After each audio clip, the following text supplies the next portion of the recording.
Hello viewers of the channel, this is Marcelo from ACFM Gaming, and this is a video that I have postponed for quite a while. Now, I guess I might as well do like a short channel update. If you keep up with our quote-unquote lifestyle videos, you may have noticed that recently we became parents, so that, you know, comes with a lot of changes in scheduling, lifestyle itself, and so we haven't been able to dedicate as much time to creating this content for YouTube as we would like to until we transition. So that being said, the idea is to keep doing it because it's an activity that we enjoy, and sharing with you guys it's quite let's say a motivation for some other things and in our daily lives. Now, the topic of this video is going to be gyroscopes. How do they work? Sorry about that bad joke. It's something that has been requested by our friend Gary, also known as White Hawk. He goes by Gary here in YouTube. So yeah, Gary and you and the rest of you. The idea is that I show you how I play gyroscopes. It's not the ultimate guide to placing them. It's something that I have been picking up during the battle testing and just general destruction tests that we do, mostly in creative, because who plays survival. Now, the first thing that I do is do not place gyroscopes on any kind of deformable block.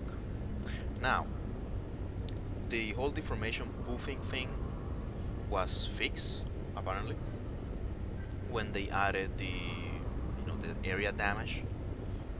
So basically what happened before, and it's something that Seth discovered after I came up with the whole poofing joke slash concept, is that if a non-deformable block didn't have any kind of deformation value and it received nearby damage from deformation, because it didn't have the value, the game deleted it. That's, I guess, some of you would say typical Keen. In all honesty, I would say typical Keen, because I have been quite sour recently with the whole let's say changes and happenings in the game. But this is not a rant video, so yeah, do not place the gyroscopes on blocks like these, especially the weaker ones. This is kind of like a leftover precaution, because like I said, you can. Now, this is basically me telling you, do not play gyroscopes facing inwards. So do not play gyroscopes against the outer skin. It's not the outer skin, for example. Don't place gyroscopes, let's say, on blocks like what's happening. Like a 1 second lag. The outer skin of the ship, like those, because that's the area that's gonna get hit no matter what. So you can be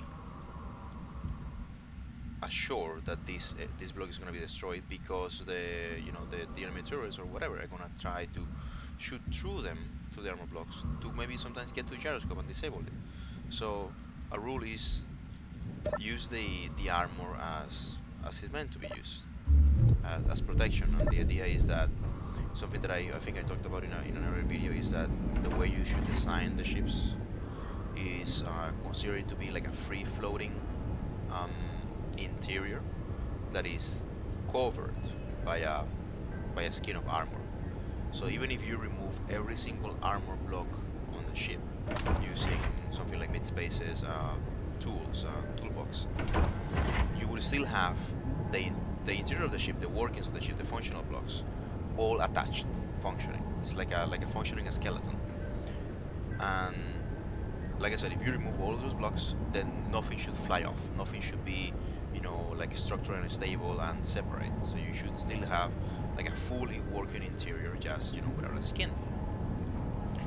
Okay, now as for then the actual gyroscope placing, the gyroscopes, and let me show you here using DG's build info. If you look at the top right, it says integrity 63,105, that's a lot of hit points, and they're basically one of the toughest. Maybe they're the toughest block. I don't know, but let's compare them with the blocks that I usually attach them to. The first one is batteries. You see, 14,000,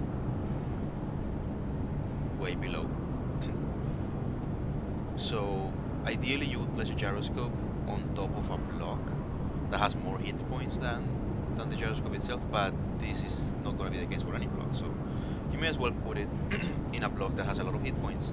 So let's say the enemy turrets or enemy fire damage that block to a point in which it's no longer functional, so no longer attracting enemy fire, but it's still present in the game and doesn't deform. So the gyroscope is still gonna be, held in place. Now, that being said, if you check the arc furnace, like the one that I have here,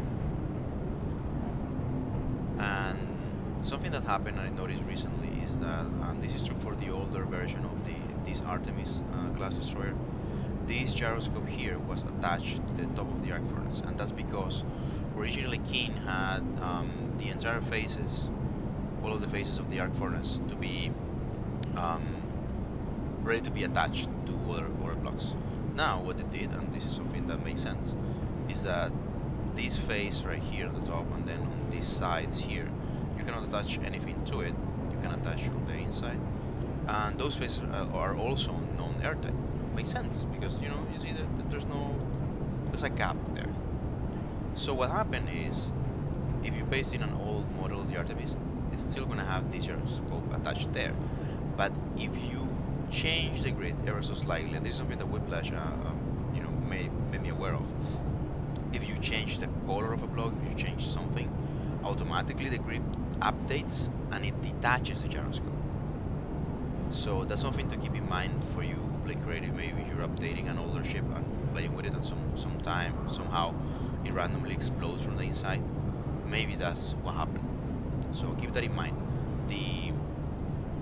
Usually the blocks that are like the square face ones, like the jump drives here, are usually going to be the safest bet to place gyroscopes, because they're not going to change, I hope. And I guess this leads to another it's a suggestion about this video, this one made by our friend Dark Overlord, is do not do tutorial videos for space engineers, because it's constantly changing, and I do agree. But like I said, this is something that is let's say a simple topic with some interesting rules to talk about, regardless how much they change. So I decided to go ahead more like a channel update and like a commentary towards you, rather than an actual tutorial on how to play gyroscopes, because there's honestly, he's right, there's not going to be such thing until the game is 1.0, which might be soon, and then like we all have to buy Roman engineers or whatever fantasy engineers they come up with. So again, try not to rant here. Place the gyroscopes never facing outwards in. Now you're gonna say like, wow, but this is placed on armor. Again, this is a compromise that I had to do, because this face is no longer available for attaching things to, and this piece of armor right there is not facing the outside of the ship. It's not part of the outer skin. I guess I'm kind of like breaking one of my own rules, because if I remove all the armor blocks, then this one would fly off. But you get the idea. If you don't like this, then you can place a battery there, and that take care of it. So continuing. I don't know if I just show you this. Okay, 12,000 integrity for the air furnace. Still way below the gyroscope that has a whopping 63,000. Let's compare it to the next block that I like attaching gyroscopes to, and that's the jump drive. And the jump drive is one of the toughest blocks in the game, 30,000 hit points. Now, a lot of people say, and that's specifically for this Artemis destroyer, and this is something that Seth and I discovered a while back. And let me show you. Say is like, why do you have those tanks exposed? They're gonna get destroyed and explode and whatever. They're not going to. This, you can use hydrogen tanks as armor and they're gonna work better than armor, and that's a reality for many of the blocks in Space Engineers. You can make a ship, armor with refineries and having the refinery modules facing outwards, and they're gonna be, like good armoring. And as long as you have enough redundancy with these tanks and have, enough conveyors to, so if you get one tank destroyed, and then it's not gonna, make the entire hydrogen system just power off, like cut off, then you're fine. And also, let's see the hit points on these ones. They are 34,000. So you're pretty safe attaching gyroscopes to these things, even if they are on the outside, semi-exposed like this. You know why? Because like I said before, if they get damaged to a point, then the turrets are going to ignore them, and the gyroscopes are still going to be attached. So, and as you can see here, I have painted these gyroscopes safety orange, like Seth suggested. It's really useful to see, to find out what was the reason for that interior explosion that you have no clue why it happened, and then you see this orange thing flying up, and yeah, lose gyroscope. So yeah, it's really useful. And this is another trick. If you have two spaces, or like a few spaces, do not place the two gyroscopes on the same block, even if it is a high hit point one. This jump strike, for example, would hold a bunch of them. This is a 3x3, I think. So yeah, you could plaster the face with gyroscopes, but if you get hit by a BMW, something like that, then those things can actually destroy a jump drive in a single hit. Then you're gonna lose all of the gyroscopes that you have attached to them. So it's not good to be, overly let's say zealous with these, with how much gyroscopes you put on a single block, because they're still, kind of like poofing, but it's technically not poofing because it's like legitimate damage from the collision. So try to spread them out as much as you can around different blocks. For example, this one has 2 attached to it, and the conveyor here has 1. So if you had a choice, you have 2 non-deformable blocks next to each other, then attach the higher quantity of gyroscopes to the block that is the highest in hit points.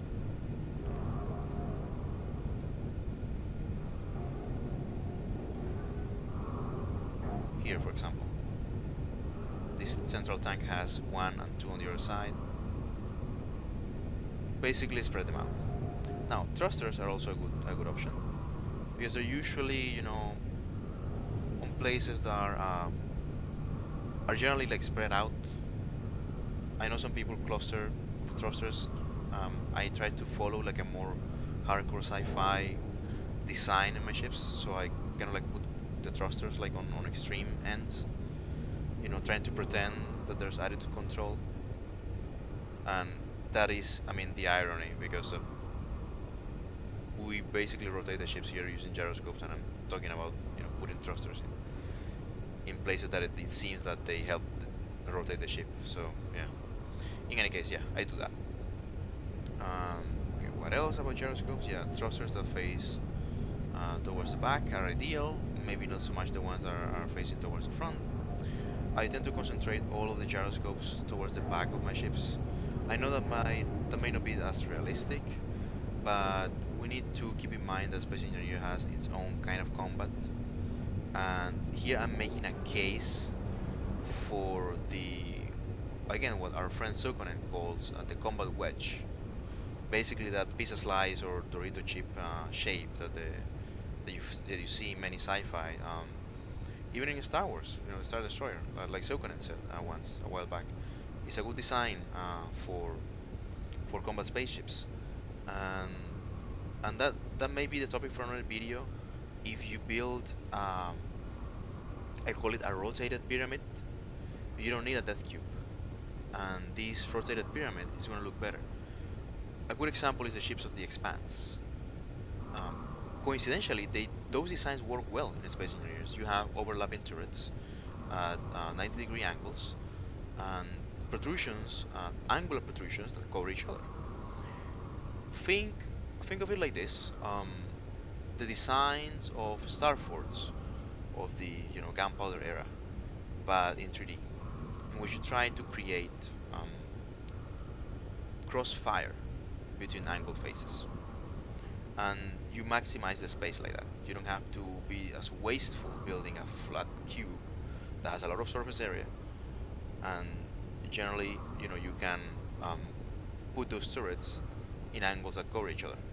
Now, this is a more economical way of building ships, and I know I'm diverting a little here, but the thing is, in a game in which basically I'm quoting newbie on this. As you can see, I have a lot of influence from all the people that I play with.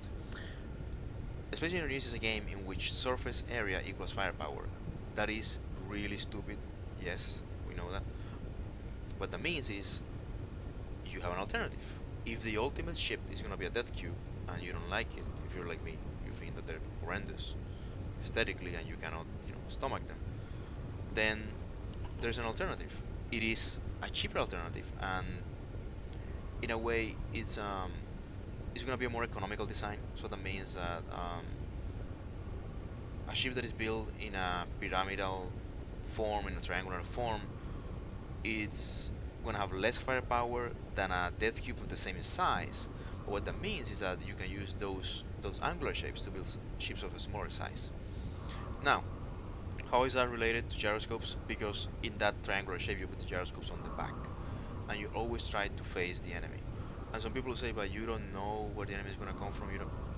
This is a game in which the biggest distance that you fight is going to be 800 meters visual range. You know where the enemy is, and like many of my friends say, if you let the enemy hitting you from behind at that range, that get good. I mean, you're doing something wrong. So the death cube is not an excuse for lazy combat tactics. So there you have it. Gyroscopes on the back if you're using a triangular design, a pyramidal design. Never face them, inwards. Always face them outwards, attached to interior blocks that do not deform, that have the higher hit points, especially the bigger ones. Also, consider that you're not going to plaster the bigger ones with gyroscopes. You're going to spread them out between them and also add some to the smaller ones.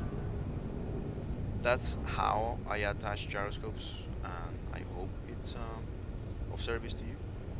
And this is going to be updated, of course, every time King changes something.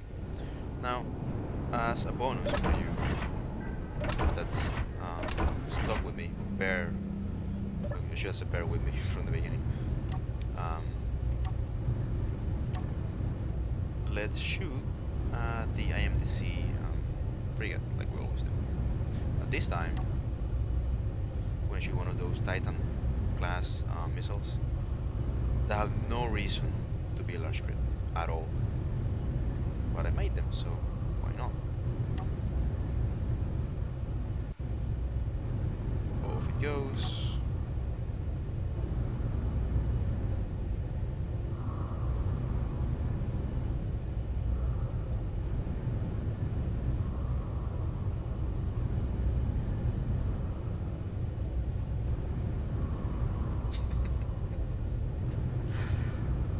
That was the dumbest hit ever. It took ages for the warheads to detonate.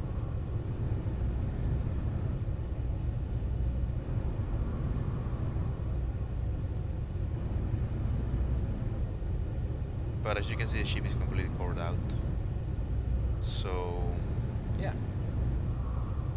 There you have it. There is a use for those Titan class torpedoes. If the enemy ship is static and not shooting back. Maybe in the next video I'll show you what happens if you shoot one of those at a ship that is actively defending. Okay, take care and keep playing.